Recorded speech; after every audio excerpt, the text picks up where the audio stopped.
Well, und gleben, globbin, globin there to you, Pop Robson. It's like all your crazy acolytes out there because, have I ever found something today?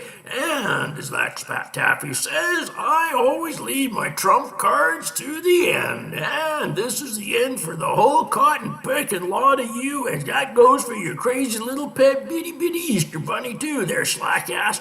Okay, now over here, you see what we got? Oh, see that now?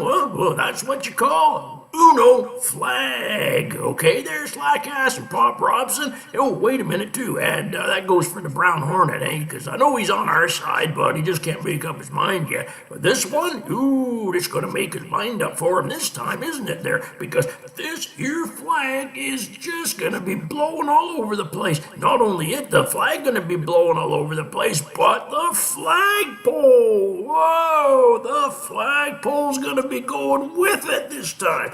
Now, just wait till you see this, because this is going to bury the whole works of you crazy NASA lot now. That sure certainly is. So, without further ado, let's roll the doomsday clip that's going to put you lot right into the coffin of shame. All right, now, roll the clip, please. Now this is the beginning of EVA 2, and you see the flag. It looks like a white square in the top right hand of the screen. It is going to clearly blow from left to right, and this is the part that they were discussing in the Bad Astronomy forum. And here it is. The flag swings all the way left to right, including the bar that holds the flag, and we're supposed to believe that this happened on the moon. We're going to go back to the ALSJ and we're going to see their attempted defense, but they completely admit that the flag moves in that clip and that the flag moves later on after the EVA.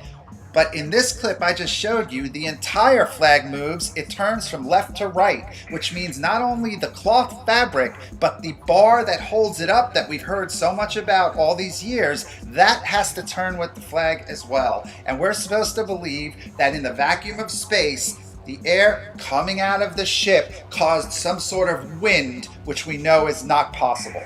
Now let's take a look at the Apollo Lunar Surface Journal as they try to explain both of these flag movements. During the depressurization, the released oxygen flows out of the dump valve into the lunar vacuum.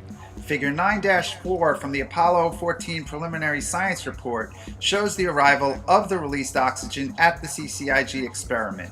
And then they offer a disclaimer, quote, "The limited availability of Apollo 14 data does not allow us to be very precise."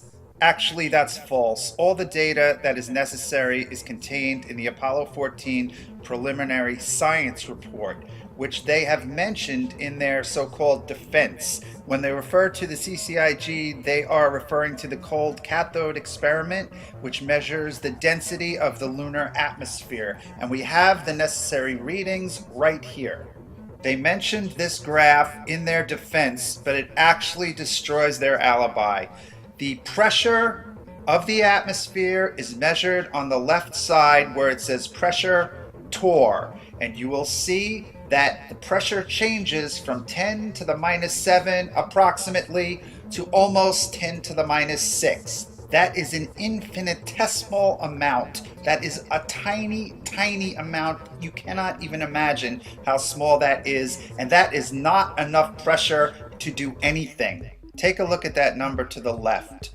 10 to the minus 6 torr is 0.000001. Again, seeing that the highest peak reached of the air pressure upon release of the oxygen as measured by that experiment is almost 10 to the minus 6.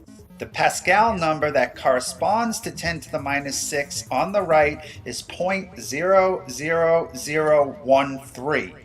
This is a graph that measures the orders of magnitude in Pascal, and the appropriate column is the second from the left under pressure. You will see that 1 Pascal is the pressure of a dollar bill lying flat on a surface. 10 Pascal is the pressure of a gentle breeze.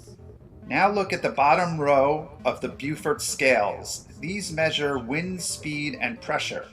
Under name, you will see gentle breeze. To the left of that, Miles per hour, 8 to 11.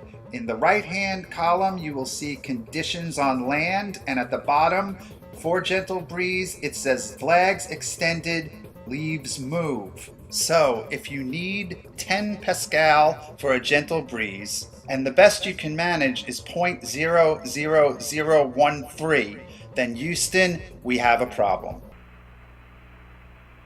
So there it all is, you NASA numbskulls. I've laid the whole thing out for you, and I've given you the facts, and I've given you the figures, and I've given you all the data that you guys could possibly want, and there's no cotton picking way that that flag and the pole and all of this stuff here is going to be waving just because a few little bits of gases escaped from the limb now. Oh, my dear God. And you guys, like Matt Kent says, oh, we're going to keep them guys away from our children. Oh, but the thing is that I went and I kept my grandkids away from you lots so that they could get a proper education in how this cotton picking world works. That's the whole thing here, Matt Kent. And that goes for all the rest of you crazy cotton picking, cotton and nasalites and that cotton picking slack ass and that crazy cotton picking carrot toting varmint of his. Yeah, that's right. And you see this here coffin, huh? Well, that's where you all ought to just been buried, right down there in NASA's coffin of shame. Isn't that right, you crazy nasalitical numbskulls out there, huh? Whoa, so that's my spiel for today, short and sweet, because it just buried all of you right into the graveyard where you're never going to come back from, and I hope you stay there down there this time here, because we're going to back up our cement truck, and we're going to pour it right down the rabbit's little Easter bunny hole, and that's it, you're finished, gone, kaput.